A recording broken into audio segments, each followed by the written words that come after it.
Hello and welcome.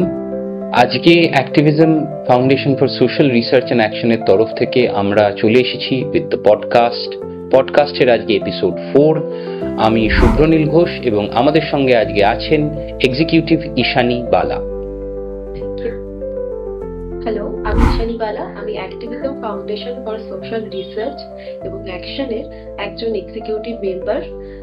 আমরা 2018 সালে একটা ইন্ডিভিজুয়াল লেভেলে কেস স্টাডি করেছিলাম।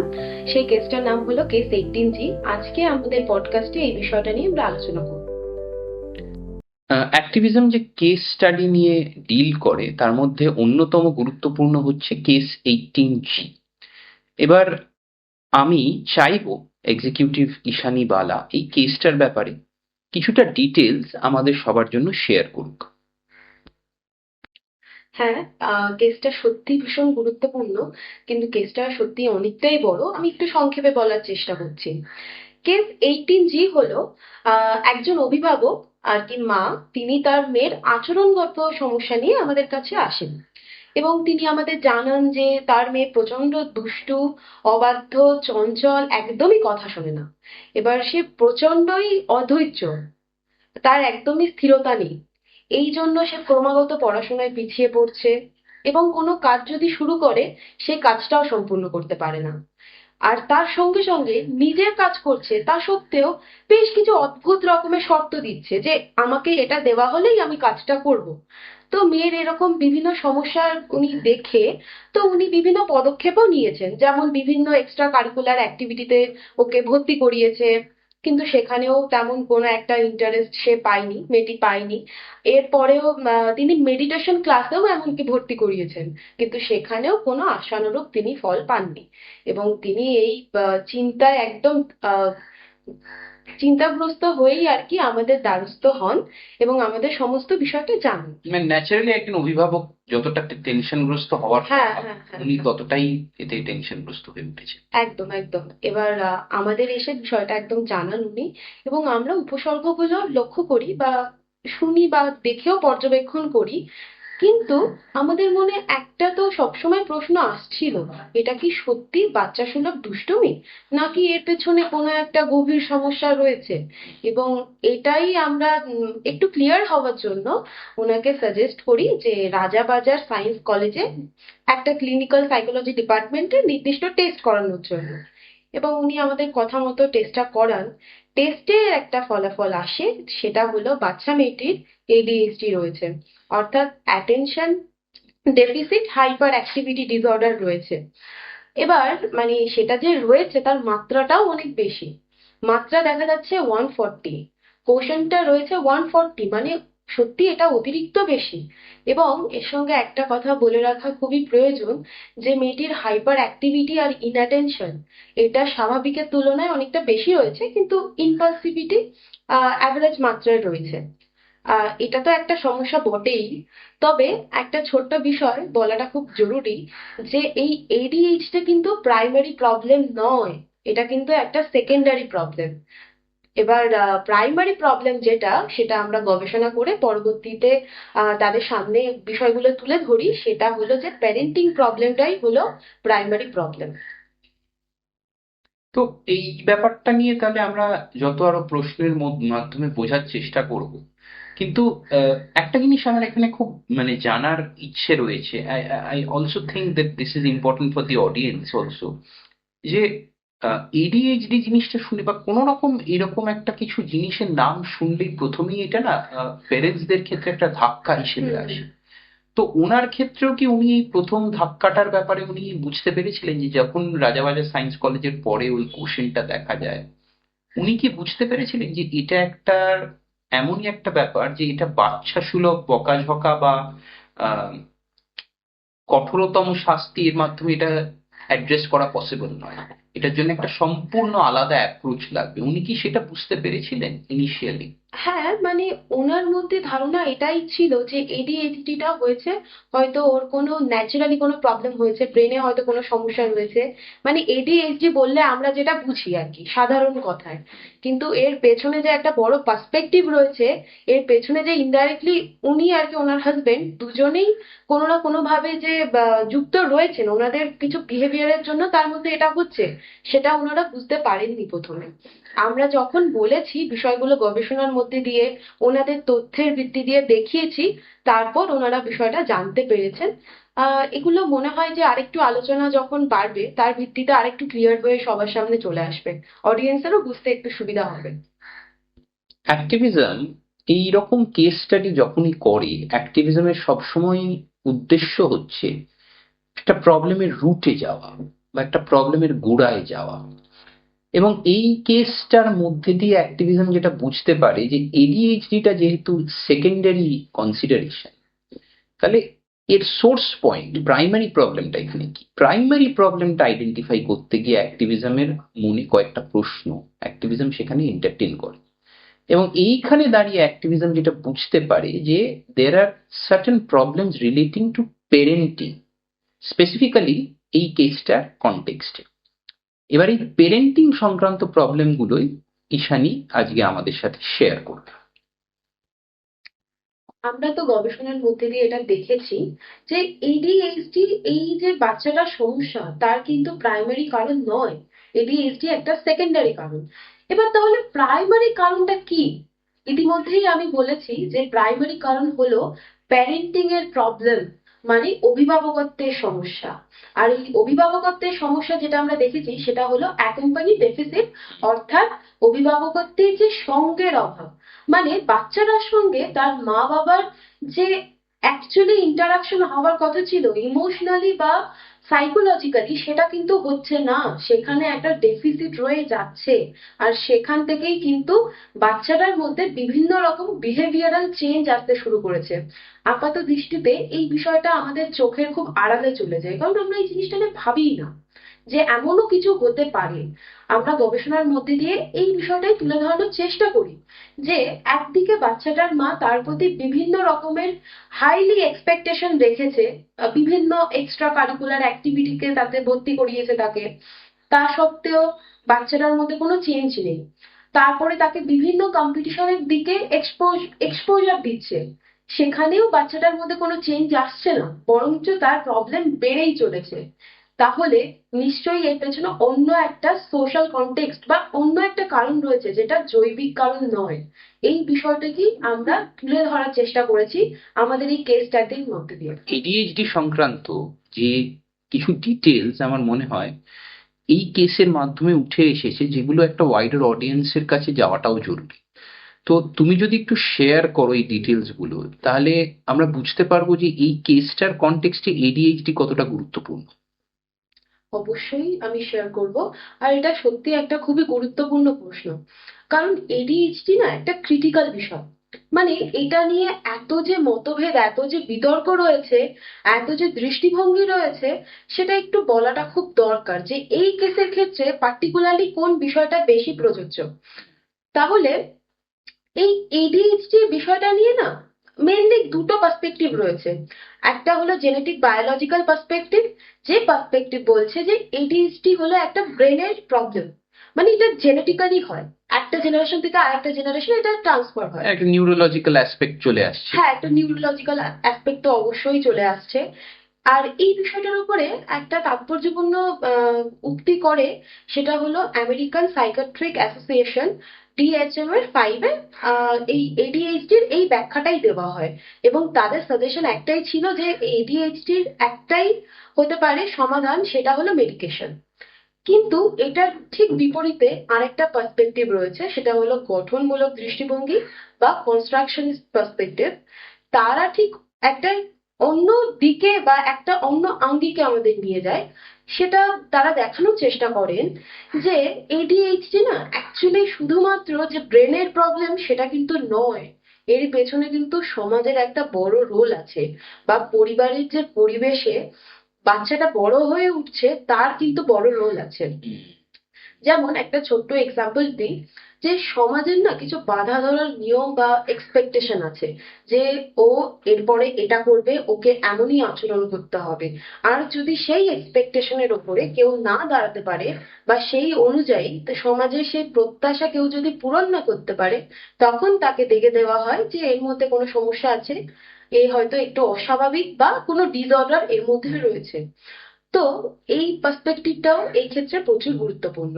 এবার আমি ডিবেটের কথা কেন বললাম আর এই কেসের সঙ্গে কিভাবে যুক্ত, সেটা একটু ছোট্ট করে বলছি। বাচ্চাটির কেসে আমরা দেখেছি যে ওর টেস্টে দেখা গেছে এডিএইচডি হয়েছে। এটা অবশ্যই একটা জৈবিক কারণ তার হয়েছে, কিন্তু এটা যে কেন হয়েছে সেটা কিন্তু আমরা শুধু নিউরোলজিক্যাল প্রবলেমটাকে তুলে ধরলে কিন্তু দেখাতে পারবো না বা এটার ব্যাখ্যা হবে না। কারণ এর পেছনে কিন্তু একটা বড় রোল মানে পালন করছে বা ভূমিকা রয়েছে তার ফ্যামিলির। সে যে পরিবেশের মধ্যে বড় হচ্ছে, ফ্যামিলি তার অভিভাবকদের সাথে তার কিভাবে ইন্টারাকশনের কোলাপস হয়ে যাচ্ছে, সেই জায়গাটা তার মা বাবার যে তার ফিলিংস বোঝার ক্ষেত্রে যে একটা। মানে মা বাবার যে একটা রোল আছে, হ্যাঁ, এই যে হ্যাঁ, এই হ্যাঁ। নিউরোলজিক, মানে যখনই জিনিসটা একটা নিউরোলজিক্যাল টার্ন বা বায়োলজিক্যাল টার্ন নিয়ে নেয়, তখনই কোথাও না মা বাবারা নিজেদের রেসপন্সিবিলিটিটা আউটসোর্স করে দেন, যে এবার ওষুধ চলে হুম, আসবে, হুম, এবার কোনো একজন কাউন্সিলর চলে আসতে পারেন বা একজন সাইকায়াট্রিস্ট এখানে ইন্টারভিন করবেন, আমাদের রোলটা এখন গৌণ হয়ে যাচ্ছে। হুম, হুম। কিন্তু এই কেসটা বোধহয় এটা দেখালো না, এই কেসটা পুরো রিভার্স করে দেখালো, না না, মা বাবাদের রোলটাই এখানে মুখ্য, একদম। ফ্যাসিলিটেটর অফ কেয়ার হিসেবে এই জায়গাটায়। একদমই তাই। আর সব থেকে ইন্টারেস্টিং বিষয় এটা যে এই যে মুখ্য বিষয়টাকেই কিন্তু সকলে মানতে চায় না। সমাজ কিন্তু এই জিনিসটাকে মানতে চায় না। সমাজ মানতে চায় এটাই, তারা যে রাস্তায় চলছে বা যেটা ঠিক করে রেখেছে ওটাই ঠিক। কিন্তু আমাদের এই কেসের ক্ষেত্রে আমরা একটা ঠিক উল্টো একটা আঙ্গিক দেখলাম, যে শুধুমাত্র জৈবিক কারণ নয় এই কেসটা বা এই বাচ্চাটার যে প্রবলেম এটা যে তৈরি হচ্ছে সেটার পেছনে একটা অন্যরকম সমস্যা রয়েছে, যেটা কিন্তু পরিবেশের একটা বড় ভূমিকা রয়েছে। মানে একটা সোশ্যাল কনটেক্সট রয়েছে, সহজ কথায় বললে। তাহলে আমরা বুঝতে পারছি যে কেসের দুটো বিষয় আসছে, একটা নিউরোলজিক্যাল কারণ আর একটা সোশ্যাল কনটেক্সট, দুটোই আসছে। এবার প্রশ্ন তো জাগতেই পারে। এই যে কেসটায় যখন আমরা ঢুকছি, কেসের ডিটেলস এর ব্যাপারে আমি মনে হয় আমার অডিয়েন্সের জন্যও এটা খুব জানা জরুরি যে এডিএইচডি এই কেসটার ক্ষেত্রে একটা খুব সেন্ট্রাল পজিশন ধরে রেখেছে এডিএইচডি। এবার এই এডিএইচডি সংক্রান্ত কিছু জিনিসপত্র আমার মনে হয় কেসের মাধ্যমে অ্যাক্টিভিজম বার করেছিল, যেটা অডিয়েন্সের কাছে পৌঁছানো দরকার। তো হুম। তুমি যদি সেই ডিটেলস গুলো একটু শেয়ার করো। হ্যাঁ, এটা সত্যি গুরুত্বপূর্ণ প্রশ্ন, এই অর্থে যে এডিএইচডিটা না বুঝলে আমরা এই কেসের যে সারমর্ম কিভাবে আমরা আর কি গবেষণাটা করেছি কিসের ভিত্তিতে সেটা সত্যি বোঝা যাবে না। এবার একটা কথা বলি, এডিএইচডি বিষয়টা না প্রচন্ড ক্রিটিক্যাল একটা বিষয়।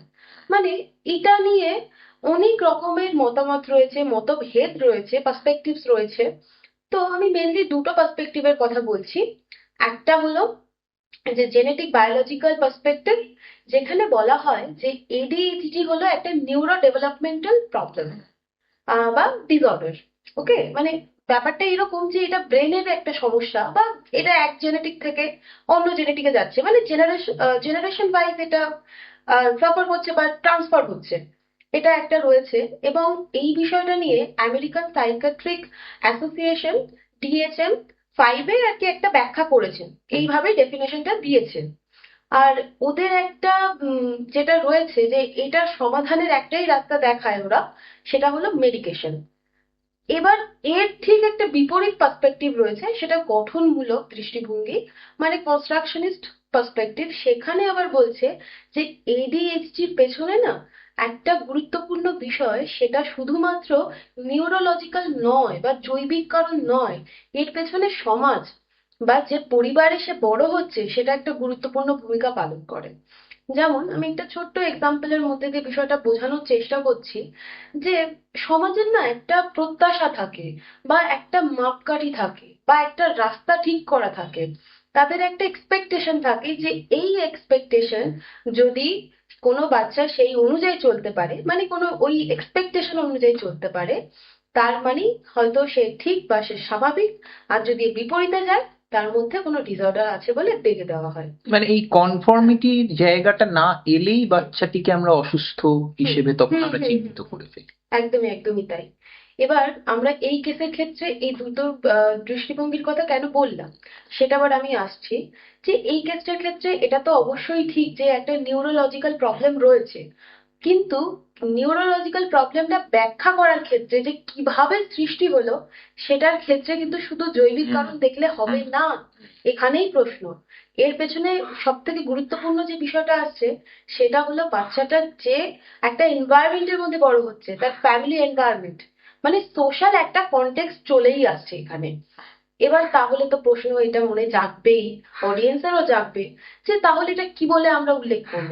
একটা ধোঁয়াশা ধোঁয়াশা হয়ে গেল যে এটা একটা নিউরোলজিক্যাল প্রবলেম নাকি এটা একটা সোশ্যাল কোনো প্রবলেম। তাহলে এখানেই ডিবেটটা চলে আসছে। যেমন এডিএইচডি কে ব্যাখ্যা করা যাচ্ছে না, এই কেসটার ক্ষেত্রেও আমরা কিন্তু একটা আঙ্গিক দিয়ে ব্যাখ্যা করতে পারবো না, আমাদের দুটো নিয়েই চলতে হবে। অ্যাক্টিভিজম এই কেসটার কনটেক্সটে দেখতে পেয়েছে যে পেরেন্টিং সংক্রান্ত কিছু ফাংশনাল প্রবলেমস আছে, এবং আমি চাইবো যাতে ঈশানী এই পেরেন্টিং সংক্রান্ত ফাংশনাল প্রবলেমস গুলো একটু আমাদেরকে বুঝিয়ে বলুক। সেগুলো কিভাবে ম্যানিফেস্ট করছে সেটাও যদি আমাদের বোঝায় তাহলে আমাদের জন্য এবং ওয়াইডার অডিয়েন্সের জন্য খুব ভালো হবে। হ্যাঁ, এটা সত্যি একটা গুরুত্বপূর্ণ জায়গা যেটা তুমি তুলে ধরেছো। একটা জিনিস বুঝতে হবে যেটা আমরা গবেষণার ক্ষেত্রে দেখেছি, যে বাচ্চাটার যে প্রবলেম সেটা কোনো ইন্ডিভিজুয়াল প্রবলেম নয়, এটা অবশ্যই প্যারেন্টিং প্রবলেম, মানে প্যারেন্টিং এর যে ফাংশনালের জায়গাটা রয়েছে, ফাংশনের জায়গা সরি, সেই জায়গাটাই প্রবলেম।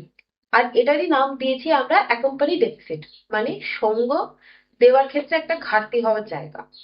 মানে মা বাবার থেকে বাচ্চাটার যে ইমোশনাল সাপোর্ট পাওয়ার কথা ছিল, বা মা বাবার তার পাশে যেভাবে সাইকোলজিক্যালি থাকার কথা ছিল, সেই জায়গাটায় রয়ে গেছে ঘাটতি। যেমন আগেও আমি বলেছি, আরো একটু স্পেসিফিক্যালি আমি কয়েকটা জায়গা উল্লেখ করছি, যে বাচ্চাটার ওপরে ভীষণভাবে একটা এক্সপেকটেশন কিন্তু অভিভাবকের রয়েছে। তার জন্য তাকে বিভিন্ন অ্যাক্টিভিটির সাথে যুক্ত করা হয়েছে, একটা ওয়েল স্ট্রাকচার রুটিনের মধ্যে তাকে রাখা হয়েছে। কিন্তু যে জায়গাটায় ঘাটতি হয়ে যাচ্ছে সেটা হলো বাচ্চাটার ভেতরে যে একটা ইনার থট রয়েছে, তার এক্সপিরিয়েন্স রয়েছে, তার কিছু চিন্তা ভাবনা রয়েছে, সেই জায়গাগুলোকে গুরুত্ব দেওয়াই হয়নি, মানে সেই জায়গাগুলোতে পৌঁছাতেই পারেনি। ইমোশনাল যে সাপোর্ট দেওয়ার জায়গাটা সেই জায়গাটাই নেই। তো এই জন্য আমরা এটাকে বলবো অ্যাকম্পানি ডেফিসিট, মানে ইমোশনাল অ্যাকম্পানিমেন্টের জায়গাটাই নেই এখানে, এই জায়গাটাই মেন ঘাটতি। আর আমরা গবেষণার মধ্যে দিয়ে এই বিষয়টাই তুলে ধরার চেষ্টা করেছি যে প্যারেন্টিং প্রবলেমটা হলো অ্যাকম্পানি ডেফিসিট। মানে বাবা মারা এই কেসটার ক্ষেত্রে অনেকটা বেশি প্যাসিভ হয়ে গেছিলেন, হুম তাই তো? হুম হুম, এটা সত্যি খুব ভালো প্রশ্ন করা হয়েছে।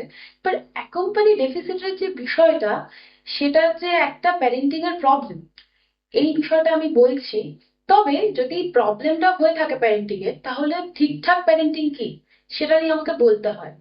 এবার প্যারেন্টিং এর যে বিষয়টা সেটা মানে হলো আমি একটা রুটিন তৈরি করে দিলাম, আমি একটা ভালো টিউশনে ভর্তি করিয়ে দিলাম, কিছু অ্যাক্টিভিটির সাথে যুক্ত করিয়ে দিলাম, এটা কিন্তু ভালো প্যারেন্টিং হতে পারে না। একটা যথার্থ প্যারেন্টিং হতে গেলে সেখানে শুধুমাত্র ফিজিক্যাল প্রেজেন্স নয়, বরং ইমোশনালি কানেক্টিভিটি থাকাটা খুবই দরকার। মানে যে আমি আমার বাচ্চা কি ভাবছে, তার ভাবনাটাকে গুরুত্ব দিচ্ছি, সে কি এক্সপিরিয়েন্স করছে সেই জিনিসটাকে গুরুত্ব দিচ্ছি, সেটা খুবই দরকার। মানে ইমোশনাল অ্যাকম্পানিমেন্ট থাকাটা খুবই গুরুত্বপূর্ণ একটা যথার্থ প্যারেন্টিং এর ক্ষেত্রে। কিন্তু আমাদের এই কেসের ক্ষেত্রে কিন্তু এই জায়গাটাই ঘাটতি রয়েছে, এই জায়গাটাই আমরা পাইনি। আমরা দেখেছি মেয়েটির জন্য বিভিন্ন রকমের তার মা পদক্ষেপ নিয়েছেন, যে তাকে বিভিন্ন এক্সট্রা ক্লাসে দিয়েছেন, বা বিভিন্ন অন্য অন্য যে এঙ্গেজমেন্ট গুলো রয়েছে, যে তাকে মেডিটেশন ক্লাসে দেওয়া, এরকম বহু পদক্ষেপ তিনি নিয়েছেন। কিন্তু মেইন যে জায়গাটা, যেই জায়গাটায় সাপোর্ট দেওয়ার কথা ছিল, তাকে ইমোশনালি সাপোর্ট দেওয়া, সেই জায়গাটায় ঘাটতি রয়ে গেছে। আর যার জন্যই তৈরি হচ্ছে অ্যাকম্পানি ডেফিসিট। এইভাবেই আমরা বিষয়টাকে দেখার চেষ্টা করেছি কেসে। তো এই যে অ্যাকম্পানি ডেফিসিট সংক্রান্ত একটা ভাষা ভাষা আইডিয়া হুম। আমাদের কাছে আসছে এই কেসটার স্টাডিটার মাধ্যমে।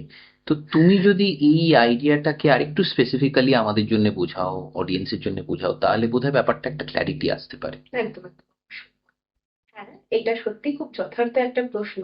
আর এটা তো ঠিকই যে প্রবলেমটা ইন্ডিভিজুয়াল লেভেলে তৈরি হয়েছে, কিন্তু তৈরি হওয়ার পেছনে যে কজটা রয়েছে সেটা তো প্যারেন্টিং এর একটা প্রবলেম। মানে প্যারেন্টিং এর ডেফিসিট রয়েছে বলে এটা তৈরি হচ্ছে, প্যারেন্টিং এর ইন্টারাকশনের জায়গাটাই ঠিকঠাক ছিল না। এবার এটা তো ঠিকই যে প্যারেন্টাল সাপোর্ট এবং অ্যাকনলেজমেন্ট দুটোরই অনুপস্থিতি এখানে রয়েছে। সেই জন্য একটা কন্ট্রিবিউটিং ফ্যাক্টর হিসাবে এটা কিন্তু সমস্যাকে আরো উৎসাহ দিয়ে তুলেছে। সেটা আমরা কেস এই স্টাডি করতে গিয়ে বুঝতে পেরেছি। কেন কি এরকম বলার একটাই কারণ, সেটা আমরা দেখেছি বিভিন্ন ভাবে তাদের তথ্যের মধ্যে দিয়ে যে তারা আমাদের জানিয়েছেন, বা সরি তিনি আমাদের জানিয়েছেন যে সে মেয়েটির জন্য বিভিন্ন রকমের পদক্ষেপ নিয়েছে। ইতিমধ্যে আমি বহুবার বলেছি, মানে তাকে বিভিন্ন এক্সট্রা ক্লাসে ভর্তি করানো থেকে শুরু করে তাকে মেডিটেশন ক্লাসে ভর্তি করানো সবই করেছেন, কিন্তু ল্যাকটা রয়ে গেছে যে মেন্টাল সাপোর্ট দেননি। মেন্টাল সাপোর্টটা খুব দরকার ছিল। তার পাশাপাশি আরেকটা বিষয় উঠে আসছে যেটা খুবই গুরুত্বপূর্ণ, সেটা হলো কি মেয়েটার ভেতরেও তো কিছু ফিলিংস রয়েছে, তারও কিছু ইনার এক্সপিরিয়েন্স রয়েছে, সেগুলোকে অ্যাকনলেজ করা হয়নি।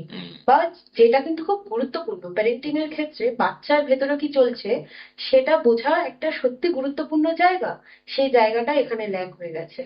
আর এই ল্যাকনেস এর জন্যই কি হচ্ছে, বাচ্চাটার মধ্যে ফ্রাস্ট্রেশন তৈরি হচ্ছে, বিহেভিয়ারাল চেঞ্জ তৈরি মানে আমি হচ্ছে। একটা দিক দেখাতে চাইছি আমার বাবা মাকে, কিন্তু আমার বাবা মা সেই দিকটা অ্যাকনলেজ করতে পারছেন এবং বুঝতেও পারছেন না হুম যে হুম আমার একটা কমিউনিকেশনটা হুম বা আমরা সেই রিসিভ করার মতো জায়গায় হুম নেই।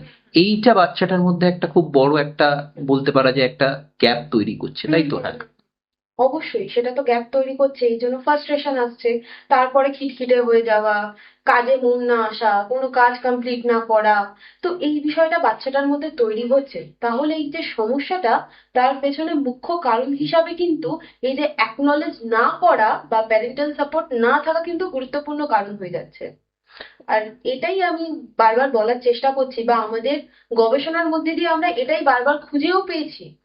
তাহলে এইখান থেকেই আমরা এই অ্যাকম্পানি ডেফিসিট নামক এই যে এই রাক্ষসটার কাছে আমাদের বারে বারে চলে আসতে হচ্ছে যে আমাদের এটা কনফ্রন্ট করতে হুম হবে। হুম এবার এই যে অ্যাকম্পানি ডেফিসিট, এটা তাহলে পেরেন্টিং এর ক্ষেত্রে আমরা আজকের দিনে বুঝতে পারি যে পেরেন্টিং কে আমরা যেভাবে সোশিওলজিক্যালি দেখতাম, হুম যে বাবা মায়ের রোলটা, এই ক্ষেত্রে এই পেরেন্টিং এর ক্ষেত্রে অ্যাকম্পানি ডেফিসিট বারে বারে পেরেন্টিংটাকে প্রবলেমেটাইজ করছে। আমার হুম মনে হুম হয় যে পেরেন্টিং ফেনোমেননটার মধ্যে একটা এমন জিনিস ঢুকে আসছে যেটা পেরেন্টিংটাকে আর পূর্ণতা দিতে পারছে না, পেরেন্টিংটাকে আর কংক্রিট করতে পারছে না, আর বাচ্চাদের জন্যও হেলদি করে ফেলতে পারছে না। তো এই জিনিসটাকে আরেকটু যদি তুমি ডিটেলসে আমাদের বুঝতে সাহায্য করো, আমাদের অডিয়েন্সের জন্য এবং আমাদের জন্যও, হুম।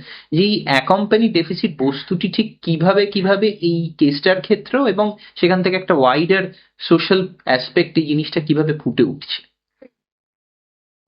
অবশ্যই আমি বিষয়টা একটু বলে দেওয়ার চেষ্টা করব, যদিও বা আমি এতক্ষণ যেটা বলেছি এই বিষয়টাই বলার চেষ্টা করেছি বারবার করে, যে এই যে অ্যাকম্পানি ডেফিসিট সেটা কিন্তু সঙ্গ ঘাটতি কেন বলছি আমি। মানে বাচ্চাটা তার অভিভাবকদেরই সব থেকে কাছের বাড়িতে সেই অর্থে, কিন্তু তাদের সাথে কাছে থেকেও তাদের কাছে নেই, মানে ইমোশনালি তাদের সাথে কানেক্ট হতে পারছে না, বা তার কথা শেয়ার করতে পারছে না, বা যখন শেয়ার করতে চাইলেও তার অভিভাবকগণ সেটা বুঝতে পারছেন না। আর যখনই বুঝতে পারছেন না, ভাবছেন যে হয়তো কোনো ডিসঅর্ডার আছে, ওকে এই ক্লাসে দিই বা ওকে এটা করি, বা ওর কোনো প্রবলেম হচ্ছে ওষুধ খাওয়াই। কিন্তু মেন বিষয়টা তাকে যে বোঝা, তার সাথে বসে যে কিছু কথা বলা, সে কি ভাবছে সেই জায়গাটাই ঘাটতি আসছে। আর সেখান থেকে অ্যাকম্পানি ডেফিসিট, মানে সহযোগিতার জায়গাটা সত্যিই এখানে কম। এই জন্য বাচ্চাটার মধ্যে নানা রকমের সমস্যা তো তৈরি হচ্ছে। সব থেকে বড় ব্যাপার যে আমরা কনভারসেশন বলতে কি বুঝি, উভয় পক্ষের থেকেই একটা মনের কথা উঠে আসবে, Absolutely. একটা যথার্থ কনভারসেশন, সেই জায়গাটা এখানে নেই, যার ফলেই এতগুলো সমস্যা এখানে সৃষ্টি হয়েছে। হেলদি ফ্যামিলি এনভায়রনমেন্টটা নষ্ট হয়ে যাচ্ছে হুম এখানে। হুম হুম। খুব যান্ত্রিক হয়ে যাচ্ছে, মানে খুব মানে বিভিন্ন ক্লাসে যুক্ত করে দিলাম, খুব প্রেশারাইজ করা হচ্ছে, কম্পিটিশনের এক্সপোজার দেওয়া হচ্ছে, কিন্তু সে তো সেটা ফিল করতে পারছে না, বা সেখানে পৌঁছাতেই পারছে না বাচ্চাটা, কারণ তার মাথার মধ্যে অন্য কিছু ঘুরছে। আর এই কেসটার মধ্যে দিয়ে আমরা এটাও বুঝতে পারছি যে কম্পিটিশনে এক্সপোজার সবসময় সলিউশন নয়, না। বরঞ্চ কম্পিটিশনে এক্সপোজার বাচ্চাটার ক্ষেত্রে অনেক ক্ষেত্রে ক্ষতিকারক হতে হুম পারে। বাচ্চাটা যেভাবে নিজের মানে ট্যালেন্টসের বা নিজের পূর্ণতাটা বাচ্চাটা যতটা হেলদি ভাবে গ্রো করতে পারে, সেটার উপায়টা কম্পিটিশন এক্সপোজার নয়, বরঞ্চ এই ক্ষেত্রে আমরা একটা অ্যাক্টিভ পেরেন্টিং হুম হুম কল্পনা করতে পারি, একটা কনসেপ্ট অফ অ্যাক্টিভ পেরেন্টিং, যেটা পরে আমরা আরো প্রশ্নের মধ্যে দিয়ে আরো জিনিসটা বুঝতে পারবো। একদম। অবশ্যই আমরা করতে পারবো। আর কিভাবে অ্যাক্টিভ প্যারেন্টিং হবে এটা নিয়ে আমরা বিভিন্ন তাদের প্র্যাকটিস বলেছি বা বিভিন্ন পথ দেখিয়েছি, সেটা আমরা পরের প্রশ্নে নিশ্চয়ই জানতে পারবো। একটা জিনিস আমরা এখানে বুঝতে পারছি যে স্টাডিটা নিয়ে আলোচনা করতে করতে, যে বাচ্চাদের ক্ষেত্রে, বাচ্চাদের স্বাভাবিকভাবে বেড়ে ওঠার ক্ষেত্রে, তাদের হেলদি ডেভেলপমেন্টের ক্ষেত্রে বাবা মাদের অ্যাপ্রোচটা অনেক সময় ওদের অজান্তেই একটা বাধা সৃষ্টি করতে পারে, এবং সেই জিনিসটা একটা খুব ডেলিকেট এবং সেন্সিটিভ জায়গা। অনেক সময় বাবা মারা এটা ধরে নিতেই পারেন যে বাচ্চার সাথে যতটা বেশি আমি সময় মানে স্পেন্ড করব, বাচ্চাকে যতটা আমি বেশি সময় দেব, তত বেশি বাচ্চার ডেভেলপমেন্ট, বাচ্চার স্বাভাবিক বেড়ে ওঠাটা আরো ভালোভাবে হতে পারবে। কিন্তু আমরা কিন্তু অ্যাক্টিভিজম এই স্টাডিটার মধ্যে দিয়ে একটা খুব গুরুত্বপূর্ণ জায়গা হাইলাইট করার চেষ্টা করছে, সেটা হচ্ছে যে বাচ্চাকে সময় দেওয়া আর বাচ্চাকে সঙ্গ দেওয়া কিন্তু আলাদা, এবং দুটো আপাত দৃষ্টিতে এক লাগলেও দুটোর মধ্যে একটা খুব সূক্ষ্ম পার্থক্য আছে। তাহলে এই যে পেরেন্টিং অ্যাপ্রোচটা সময় দেওয়া থেকে সঙ্গ দেওয়ার দিকে নিয়ে যাওয়া, এই জিনিসটা যে তুমি একটু যদি বুঝিয়ে বলো আমাদেরকে, যে অ্যাক্টিভিজম কি করে বাবা মাদেরকে সেই জিনিসটা বোঝানোর চেষ্টা করলো, তাহলে আমার মনে হয় এই কেসটার ব্যাপারে ক্ল্যারিটিটা অনেক বেশি আসতে পারে। হ্যাঁ, এটা সত্যি তুমি খুব যথার্থ প্রশ্ন করেছো। সময় দেওয়া আর সঙ্গ দেওয়া দুটোর মধ্যে সত্যি একটা সূক্ষ্ম পার্থক্য রয়েছে। আর যেটা কিন্তু বেশিরভাগ ক্ষেত্রেই দেখা যায় যে অভিভাবকরা এই বিষয়টা বুঝতে পারেন না, যে সময় দেওয়া কি সঙ্গ দেওয়া কি। হয়তো তারা ভাবেন যে হ্যাঁ, পড়াতে বসাচ্ছি, আমি অফিস থেকে বা কাজ থেকে এসে পড়াতে বসাচ্ছি, বা মা ভাবছেন যে আমি তো সারাদিন সাথে কম বেশি রয়েছি, বা বাবাও ভাবতে পারেন এরকম। কিন্তু এই জায়গাটাই সমস্যা, এই যে সাথে থাকা কিন্তু ওই যে সঙ্গ দেওয়া, দুটোর মধ্যে তো পার্থক্য রয়েছে। কারণ আমি পড়তে বসালাম, কিন্তু তার ভেতরে কি চলছে সেটা তো আমি জানি না, বা সেই জায়গাটা আমি তো পৌঁছাতে পারছি না। সময় ঠিক দিচ্ছি, সারাদিন চোখে চোখে দেখলাম, কিন্তু তার ভেতরে কি চলছে সেটা তো আমাকে বুঝতে হবে। তার স্কুলে কি হয়েছে বা টিউশনের ব্যাচে সে কি দেখেছে, সে যদি আমাকে না বলে, বা আমি যদি সেই জায়গায় না চেষ্টা করি যাওয়ার, যে তার ভেতরে কি চলছে সেটা বোঝার, তাহলে তো সত্যি হবে না। তো এই গ্যাপটা আমাকে দেখতে হবে এইভাবে, যে যে আমি যখন যেটাকে সময় দেওয়া বলে মনে করছি, একই সাথে ওটা কিন্তু সঙ্গ দেওয়া নয়। সঙ্গ দেওয়া তখন হবে যখন আমি একটা ইমোশনাল কানেকশন তৈরি করছি, আমি বন্ধুর মতন হয়ে তার থেকে তার মনের কথা জিজ্ঞেস করছি, তার কি এক্সপিরিয়েন্স হয়েছে, বা তার আজকে সারাদিনে কম বেশি কি হয়েছে, বা সে কি ভাবছে, বা তার মনে যদি কোনো প্রশ্ন জেগে থাকে সেটা কি, আমি তার পাশে থাকছি। সেটা কিন্তু সঙ্গ দেওয়া। আমাদের এই কেসের ক্ষেত্রে যেটা হয়েছে সেটা হলো, মা বাবা মানে তার অভিভাবক তাকে সময় দিয়েছে কিন্তু সঙ্গটা দিতে পারেনি। আর সমস্যাটা ঠিক সেখান থেকে তৈরি হয়েছে। সঙ্গ না দেওয়ার জন্য এই বাচ্চাটার মধ্যে কিন্তু এই এডিএইচ এর প্রবলেমটা অনেকটা বৃদ্ধি পেয়েছে। এই এই একাকিত্বের জায়গাটা থেকে, এটা তো অবশ্যই একাকিত্বেরই জায়গা।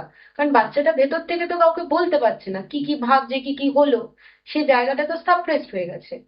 তো এইভাবে আমরা দুটোকে আলাদা করতে পারি, যে আমাদের যেটা করতে হবে শুধু সময় নয়, তার পাশাপাশি আমাদের সঙ্গ দিতে হবে।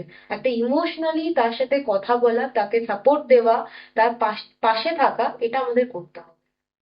অ্যাবসলিউটলি। তো এই যে জায়গাটা, যে ইমোশনাল সাপোর্টের জায়গাটা, আমার মনে হয় এই জিনিসটা হয়তো আমাদের পডকাস্ট তো মানে হুম। যারা দেখছেন, আমরা যাদের কাছে পৌঁছতে চাইছি, অ্যাক্টিভিজমের মেন মিশনটাই তো হচ্ছে যে সমাজের এই ক্রিটিক্যাল প্রবলেমগুলো হাইলাইটও করা এবং সেগুলোকে কিভাবে আমরা ট্যাকল করব তার একটা অনুশীলন পদ্ধতি সেটা তৈরি করে দেওয়া। তো আমার মনে হয় আগে আমরা প্রবলেমটার জায়গাটা আইডেন্টিফাই করতে বুঝি, যে আহ, বাচ্চাকে সঙ্গ দিন।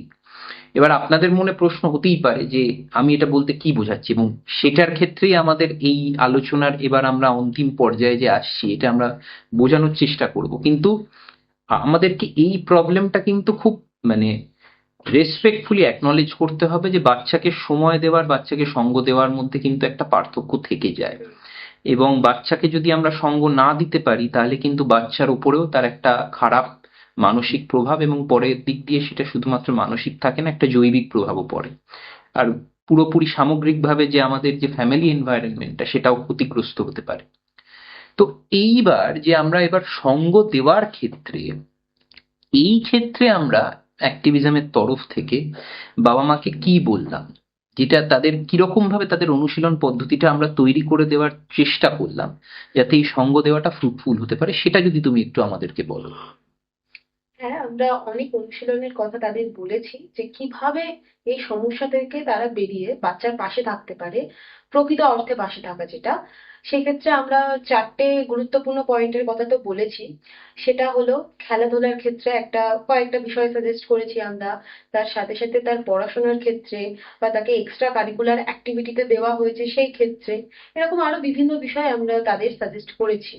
মানে এইখানে তাহলে একটা আমরা মানে বলতে চাইছি বাবা মাদের জন্য যে একটা ব্যালেন্স তৈরি করতে হবে, হুম। তাই তো? যে এখানে আহ, পড়াশোনা, স্টাডি, খেলাধুলা, প্লে এবং এক্সট্রা কারিকুলারের সাথে সাথে আমরা কি কোনোভাবে বাচ্চাটিকে এই ক্ষেত্রে কম্পিটিশনের দিকেও এক্সপোজ করার একটা মানে কথা হুম। বলেছিলাম, যাতে আগে এমন ভাবে জিনিসটাকে সাজিয়ে ফেলতে হবে যাতে বাচ্চার যখন কম্পিটিশনের প্রতি এক্সপোজারটা হবে বাচ্চা সেটাকে খুব সুন্দরভাবে গ্রহণ করতে পারবে। আমরা কি এই জিনিসটার দিকেই বাবা মাকে একটু বলছিলাম যে এই দিকটা একটু যদি আমরা নজর দিতে পারি? হুম। কম্পিটিশনের বিষয়টা পড়াশোনার সূত্রেই এসেছে।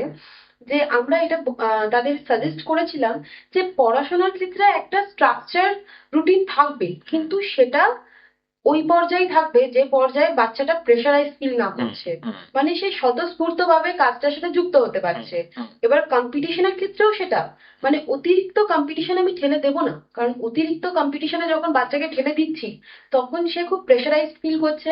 তার ফলে সে হয়তো যেটা করতে পারতো সেটাও করতে পারছে না।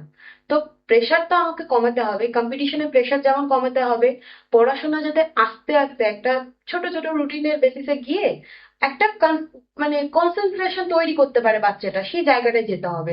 তাহলে হয়তো এখন যে পড়াশোনাটা একদমই করছে না বা হচ্ছে না, তখন একটু হলেও আস্তে আস্তে তৈরি হবে, অভ্যেসের মধ্যে দিয়ে আস্তে আস্তে তৈরি হবে। আর তার সাথে সাথে এক্সট্রা কারিকুলার অ্যাক্টিভিটি যেটা রয়েছে, এক্সট্রা কারিকুলার অ্যাক্টিভিটির দরকার আছে কিন্তু অতিরিক্ত মাত্রায় বা অত্যাধিক দরকার নেই। এটা একটা ব্যালেন্সের মধ্যে যদি হুম, করা যায় তাহলে ওই একদম। প্রেশারটা কম লাগবে। আর সব থেকে যেটা বড় ব্যাপার, একটা বাচ্চাদের এটা খুবই দরকার, সেটা হলো খেলাধুলা বা প্লে। প্লেটা খুবই দরকার, কারণ বাচ্চাদের প্রাণবন্ত করে তোলে খেলা।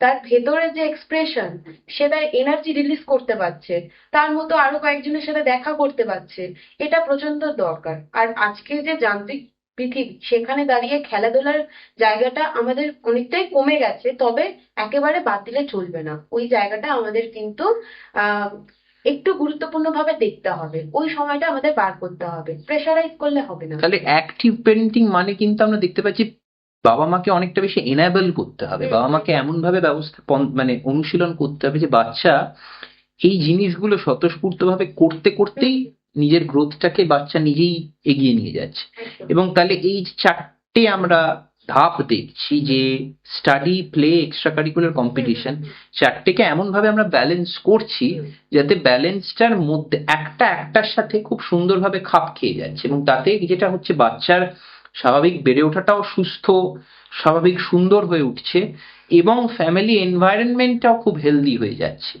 তাতে যেটা হচ্ছে যে বাবা মার সাথে বাচ্চার যে সম্পর্কটা সেটা খুব সুন্দরভাবে এখানে ফুটে উঠতে পারে। তো আমরা তার মানে আলটিমেটলি এই জায়গাটাতেই এসে ফোকাস করছি। একদম একদম। আর এই অনুশীলনগুলোর মধ্যে দিয়ে বা এই যে আমরা যে পন্থাগুলো দেখিয়েছি, এর মধ্যে দিয়ে আমরা চেষ্টা করেছি এই যে অ্যাকম্পানি ডেফিসিট যেটা রয়েছে, যেটা সঙ্গঘাতী হুম, সমস্যা আমরা বারবার বলেছি, সেই জায়গাটা কিন্তু আমরা ফুলফিল করতে পারবো। এর মধ্যে দিয়ে মা বাবা কিন্তু প্রকৃত অর্থে যেটা সঙ্গ দেওয়া সেই জায়গায় পৌঁছাতে পারবেন। আর যখনই এই জায়গাটা রিচ করতে পারবেন মা বাবা, তখন যেটা হবে সেটা হলো বাচ্চার যে এই যে সমস্যাটা হচ্ছে, সেই সমস্যাটা অনেক মাত্রায় কমে যাবে। একটা সময় পরে কি দেখা যাবে যে সেই সমস্যাটা একেবারেই ক্ষীণ মাত্রায় চলে এসেছে, সেটা হয়তো সমস্যা পর্যায়ে পড়ছে না, এডিএইচডি অনেকটাই কমে যাবে যদি এই পন্থাগুলো তারা অবলম্বন করতে পারে। এভাবেই আমরা অ্যাক্টিভিজমের সার্বিকভাবে বিষয়গুলোকে তুলে ধরার চেষ্টা করেছি। এতক্ষণ আপনারা আমাদের সঙ্গে ছিলেন। আমরা অ্যাক্টিভিজমের পডকাস্টের এপিসোড 4 নিয়ে আপনাদের সামনে চলে এসেছিলাম। আমাদের সঙ্গে ছিল আমাদের এক্সিকিউটিভ ঈশানী বালা, এবং আজকের পডকাস্টের মধ্যে দিয়ে আমরা খুব দুটো গুরুত্বপূর্ণ জায়গা হাইলাইট করলাম। যে পেরেন্টিং এর ক্ষেত্রে বাচ্চাদের সঙ্গ দেওয়াটা কতটা জরুরি এবং তার অভাবে যে অ্যাকম্পানি ডেফিসিট তৈরি হয় সেটা কি করে একটি বাচ্চার ওপর প্রভাব ফেলতে পারে। তো আমাদের অ্যাক্টিভিজমে সবসময় মিশন এবং উদ্দেশ্য এটাই থাকে যে সোশ্যাল প্রবলেম যে সলিউশনের জন্য এমন একটা অনুশীলন তৈরি করা যাতে আমরা এগুলোকে আরো ভালোভাবে এগুলোর মোকাবিলা করতে পারি। তো এই ক্ষেত্রে আমরা এটাই বলবো আহ, আমাদের দর্শকদের মধ্যে যারা পেরেন্টস বা তারা ভবিষ্যতে যারা পেরেন্টিং করবেন তাদেরকে আমরা এটাই বলবো যে বাচ্চাকে সঙ্গ দিন, সময় নয় সঙ্গ দিন, এবং সঙ্গ দেওয়ার মধ্যে দিয়ে দেখবেন প্রসেসটা খুব মিউচুয়ালি ফুলফিলিং। বাচ্চাটাও যতটা সুস্থভাবে মানে বড় হয়ে উঠবে, যতটা আপনাদের সাথে একাত্মতা অনুভব করতে পারবে, আপনারাও সেই প্রসেসটার মধ্যে দিয়ে নিজেরা এনরিচড হতে পারবে। তো এইটুকুই বলা, এবং আমার একটা অনুরোধ আপনাদের কাছে যে অ্যাক্টিভিজমের এই পডকাস্ট সিরিজটা আপনাদের যদি ভালো লাগে এবং বিশেষ করে এই এপিসোডটা যদি ভালো লাগে, আপনারা প্লিজ অবশ্যই লাইক শেয়ার সাবস্ক্রাইব করবেন। এবং আপনাদের সাপোর্ট ছাড়া এইরকম পডকাস্ট তৈরি করাটাও খুব ডিফিকাল্ট হয়। এই বলে আমি এটাও বলতে চাই যে ভবিষ্যতে আমরা এরকম কেস স্টাডি ভিত্তিক বা অ্যাক্টিভিজমের মূল কাজ ভিত্তিক আরো এরকম পডকাস্ট তৈরি করব এবং আপনাদের সামনে নিয়ে আসবো। অনেক ধন্যবাদ, নমস্কার, থ্যাংক ইউ।